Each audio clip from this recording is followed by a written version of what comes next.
I've changed career paths.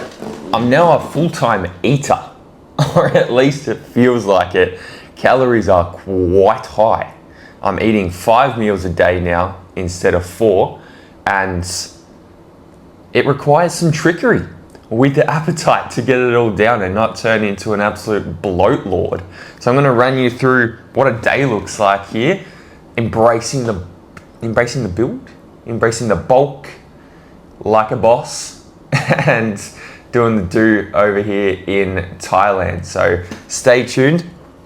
Here is our first meal. We've got sourdough bread with avocado, 3 eggs, 3 CP eggs. Wait. 3 CP eggs and honey on top. I'm telling you, honey on eggs with chili powder. Morning subs, we've now got ashwagandha in play as well, just to chill out a bit, bring the cortisol down, and that is creatine in there. Bosh. Delicioso.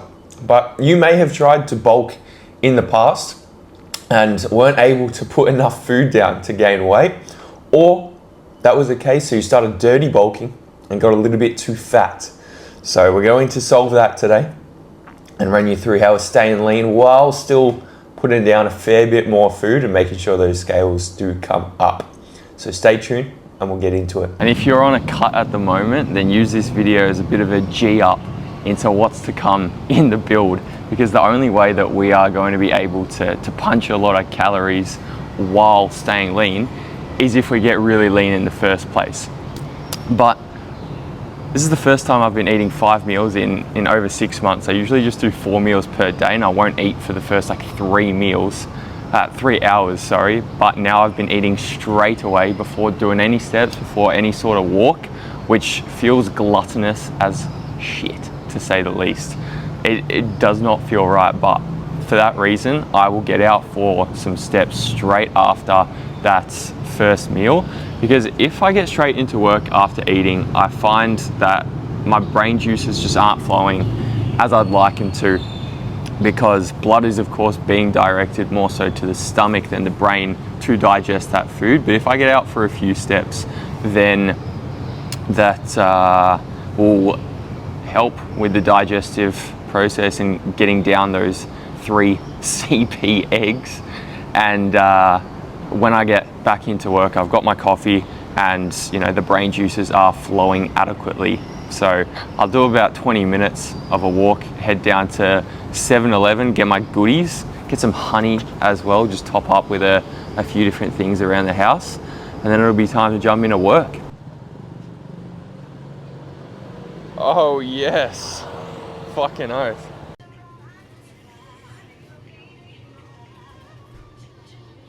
$35 baht, that's $1.50.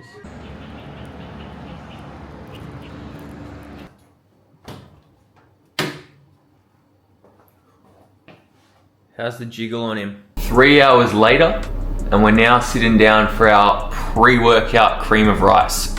And if you haven't had these before, strawberries and cream Pepsi Max, this takes the cake. If you like Coke Zero over Pepsi Max, I put a poll up the other day in the client group chat. It was an equal vote, but I'm telling you, man, Pepsi Max is so goated compared to Coke Zero.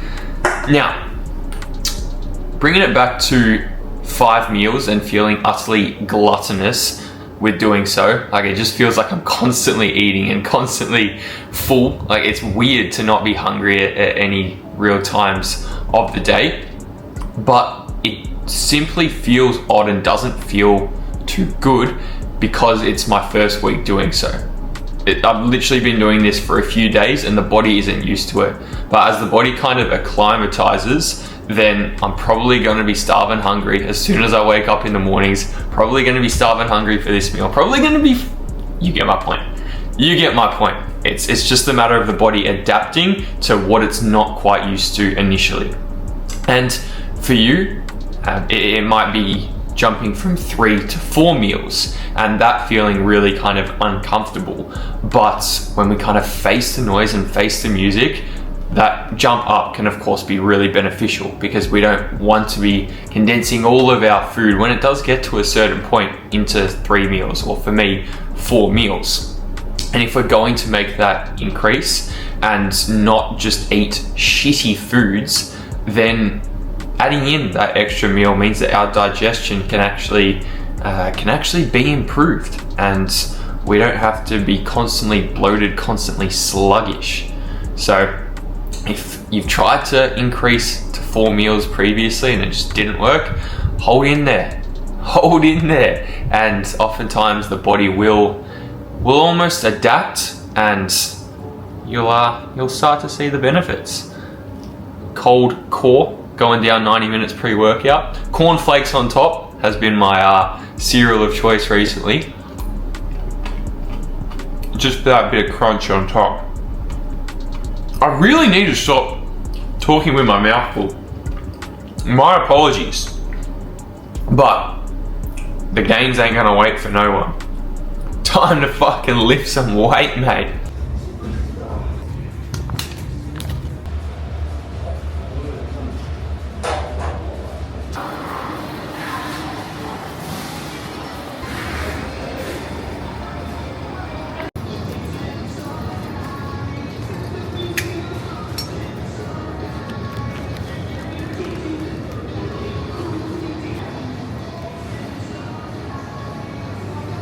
Hear the song play. Fucking hell, the adverts are too funny. Pineapple acquired. Time for some $5 per kilo chicken breast. That is nearly 2 kilos of chicken breast for under $10. I think $8.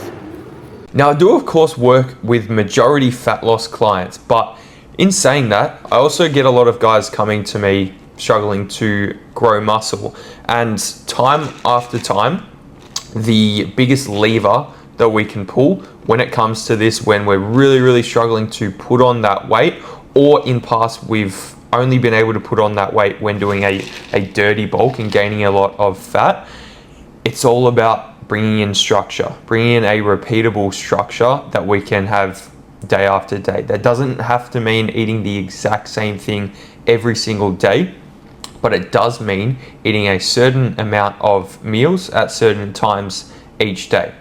If we're constantly just trying to pound a huge meal at any random time throughout the day, then of course our digestion is going to be a bit ruined. Of course we're not going to have the right appetite to put down enough food, and we can't guarantee that we're going to be eating enough on that daily basis.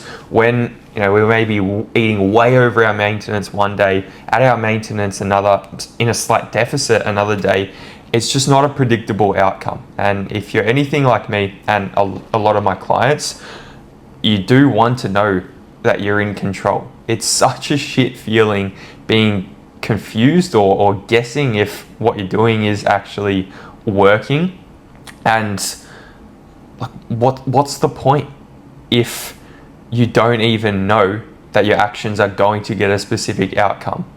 It's not a lot of fun.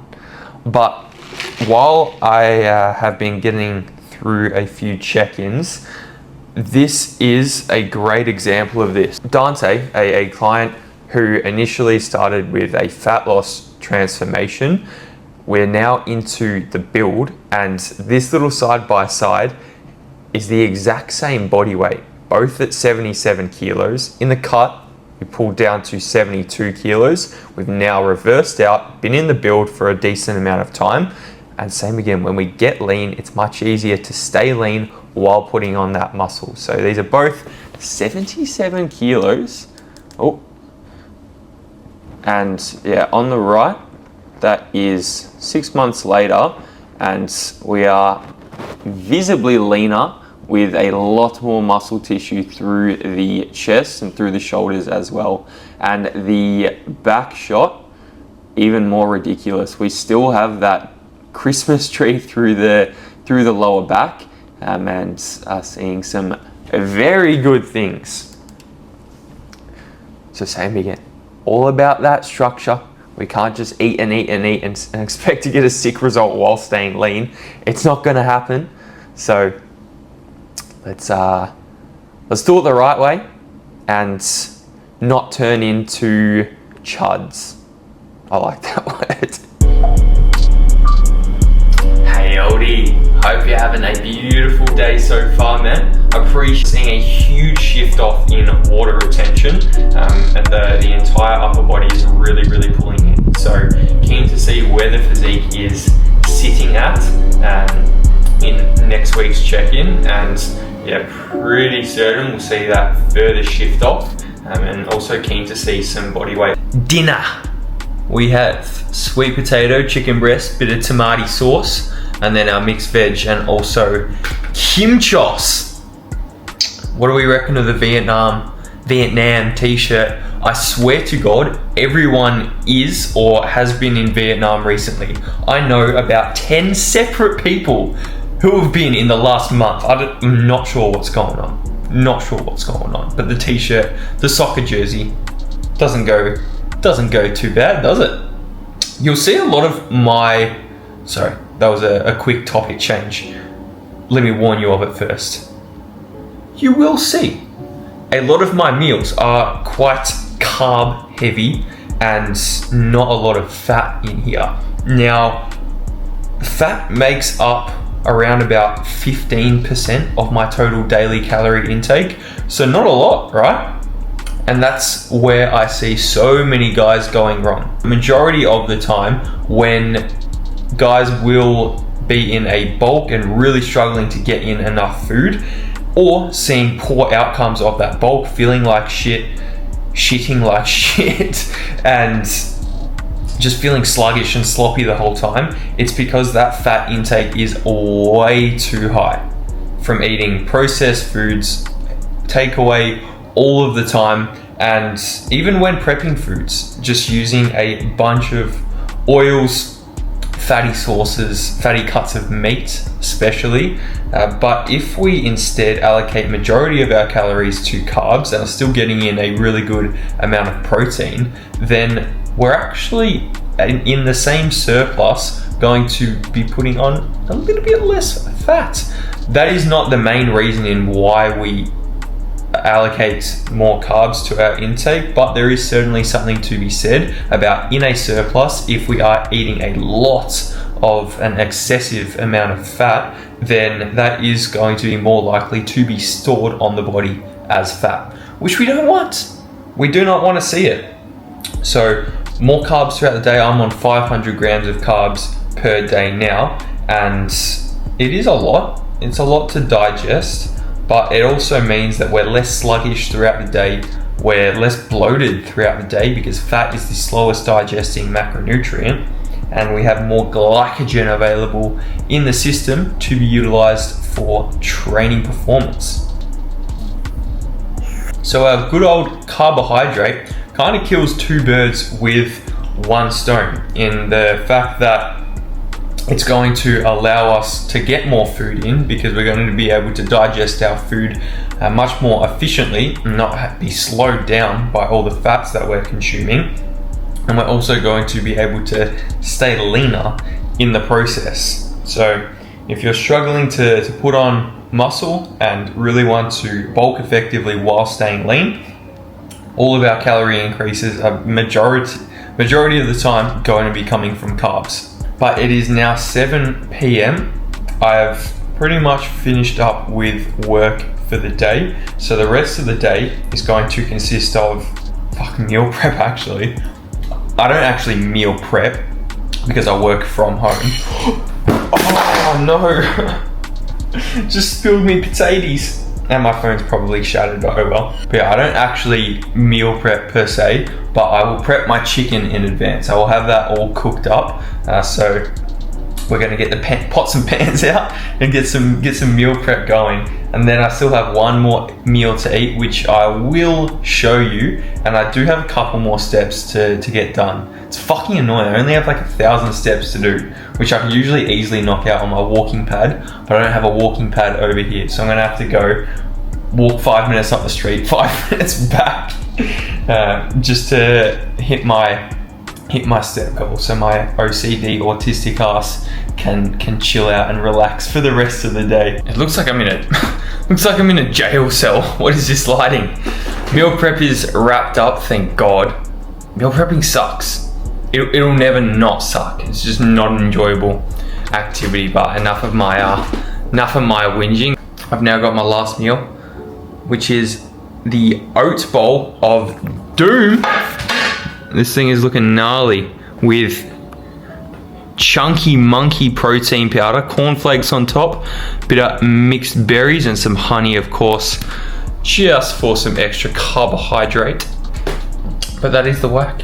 And that's a day in my life over here in the cock, bulking up and making sure that I don't get too fat. Now, in order to eat more, we have to make that change when it's actually needed. So watch this video next to see how I make adjustments with clients instead of just making a change and praying it's gonna be the right move. But if you got this far watching my big old mug just chowing down a fucking hectic amount of food, you're a sick cunt. And I will see you in the next video. Ciao.